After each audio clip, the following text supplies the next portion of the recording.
Yup, everybody.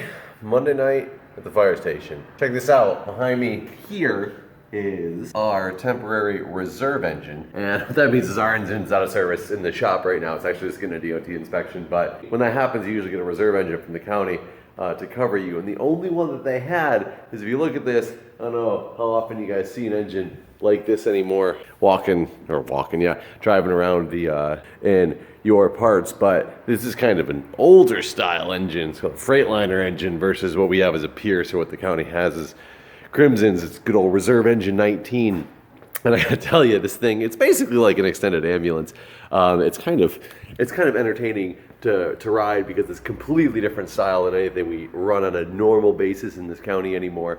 But I will tell you, this thing gets the job done, that's for sure. In the last 3 weeks, I've had very limited calls, and tonight already we've run 3, which is triple what we ran in the last 3 weeks. I ran 1 call in the last couple of weeks. It's funny too, because now not only am I the shift officer on Monday nights, so I usually ride over in this officer seat right up over here. We will go into here. This is when you're an officer of the unit, you ride in this seat. I'm in the front seat next to the driver there, and I'm responsible for getting us directions to where we're going through this map book, finding our hydrant locations and stuff based on where you're going, based on your roads, getting directions, getting everything ready for what we get to. If it's a fire, obviously you got to get a hydrant or anything that you're going to need a water supply for. So basically, you're the responsible person on the unit. You're responsible for the entire crew, and I've earned my way up to that position, but also lately earning my way into the driver's seat. So tonight, I've actually been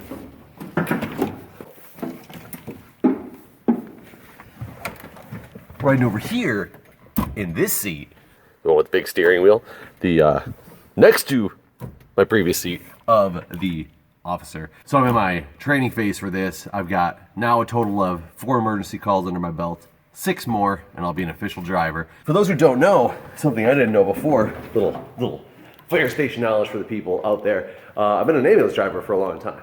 This thing basically looks like a big ambulance, but it's not. This is an engine, just a different style. But this is our ambulance, which these are Freightliner. That's why they're the Freightliner. That's why these ones, they look so similar. They're made by the same company. But to be an ambulance driver, you basically drive to the call, drive to the hospital. That's what your role is, assist when you're there, but it's the main concept of your role. When you're an engine driver, it doesn't involve just driving to a call. If you're the engine driver, you are also responsible for getting water to the people who need water on the fire scene. So this becomes your domain. This is a pump panel, and it's the way you deal with your discharges, your deck gun, your cross lays right here, your more cross lays, other discharges.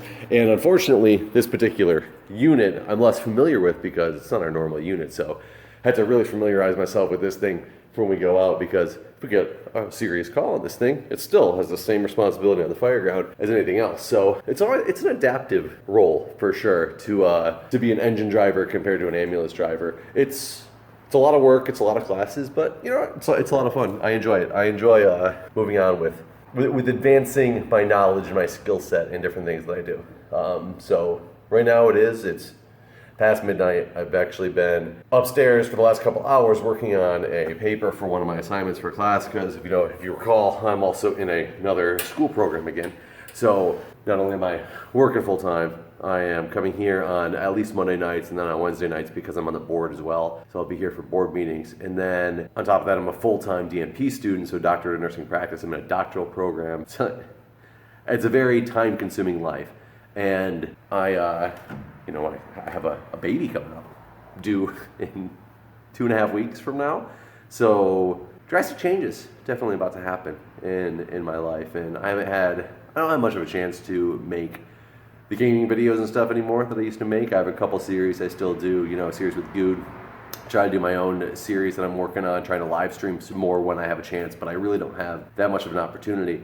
And I've also gotten rid of the vlogging presence that I had for a little while, just because of lack of time, even though I did that in an aspect of, I was doing it from the car because it was a way that I could just continue on and make time when I was going place to place. So I theoretically still could do that. It's just been so much of an oversight, because I'm so focused on everything else that I'm getting done. I just haven't had the ability to really do a good vlog anymore. But I figure something I'm going to try to do. I don't know how long it'll last and if I can guarantee it every week, but Monday nights I'll be here at the fire station for the foreseeable future. Probably not for a couple of weeks after the baby is born, but try to give you guys kind of an update on what's been going on with life here on Mondays from the fire station. People love the fire station. People love fire engines. People love everything about the fire service. So I figure, why not bring you guys into that world? It's something you're already gonna love and know. I'm here anyway. Get a chance us sit down and kind of talk about things that are going on. So other than that, it's just been busy. Like, busy is what it's been, if you can't tell the gist from everything, which, yeah, with the baby coming, life's definitely gonna change. For the better. I'm excited. I'm scared in every way. Anybody out there who is a parent or is going to be a parent anytime soon probably understands the feelings that I'm saying. If you're younger, maybe you do understand those feelings. If you don't understand those feelings, it's something that I did not. I don't know. I did not know how I was going to react the closer and closer it became to baby time. Because even when my wife found out she was pregnant, we were not. At that point, we were not, it wasn't an accident, but we weren't actively trying per se. It was one of those, well, we'll just stop preventing it, but not really be actively trying, and like instantly happened. So it was always something we kind of planned. We knew it was going to be something soon in the future. It just happened a lot sooner than we expected. But even at that point, it was like, okay, great, yay, excited, gonna start a family. At that point, everything's still like 9 months out. 9 months goes by quick, 2.5 weeks away. And I'm trying to get everything wrapped up that I possibly can to prepare and be ready, scared in every way. Though I don't know if a person's ever ready for this. It's good though. It'll be interesting, and you guys you'll be there through part of the journey. You'll get to see how it is. But I'll be honest, scared in every way. Scared is definitely an emotion that comes to mind in every way. And I've done a lot of things in my life.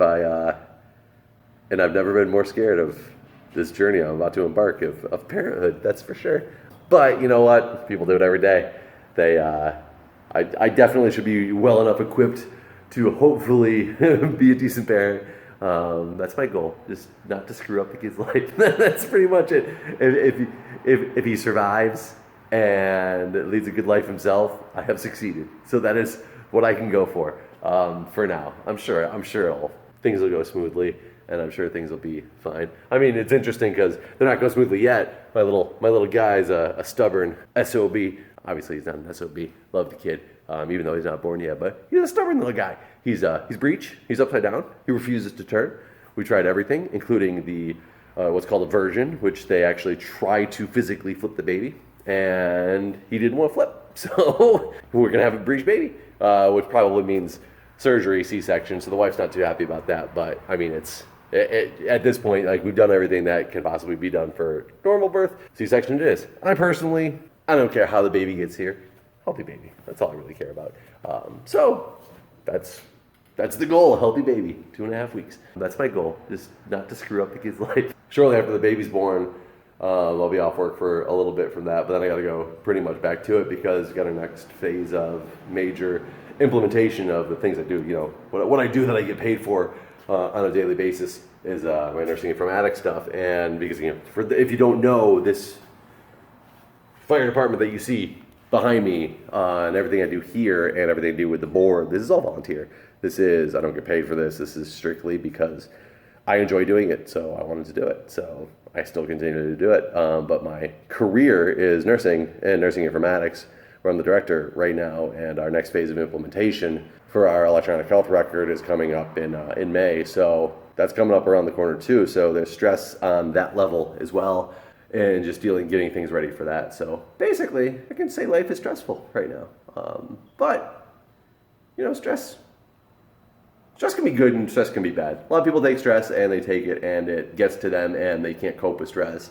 You got to remember, stress is there for a reason. Stress is kind of there it pressures you to get things done, get things accomplished in a way. If there was no stress for anything, if nobody ever pushed things to get done, well, then things would be stagnant. Things wouldn't get done. So stress can have very positive impacts on work, life, education, on everything. So stress can be a good thing. So don't always take stress when you get stressed out. Don't always take it as a bad thing. Somebody says, "Oh, I'm stressed out." Feel like, okay.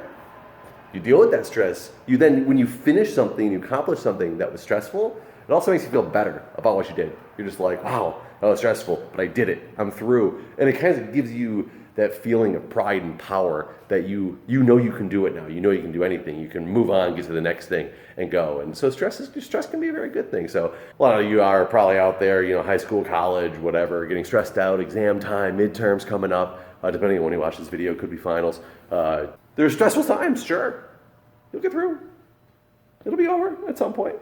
Hopefully with a good outcome. Maybe not always with a good outcome. You gotta remember, failure also is something that people look at as a negative thing. And generically by the term failure, it is a negative thing. Oh, you failed at something. But with every failure is a learning experience. So even if you're stressed and things don't accomplish the way that you want them to accomplish, let's say you take an exam, you were stressed, it didn't go well, you failed the exam, you have to retake the class. Yeah, it's annoying, it's a hindrance, gets in the way of some things, but you learn from it. You have now an experience and an opportunity to go back and do better. And I've taken classes twice before. Never officially failed a course, but I did transfer colleges after my first semester. I was in Calc 2. I got an AP credit for Calc 1. Was in Calc 2 and passed with what would essentially be like a 70%. But it was passing.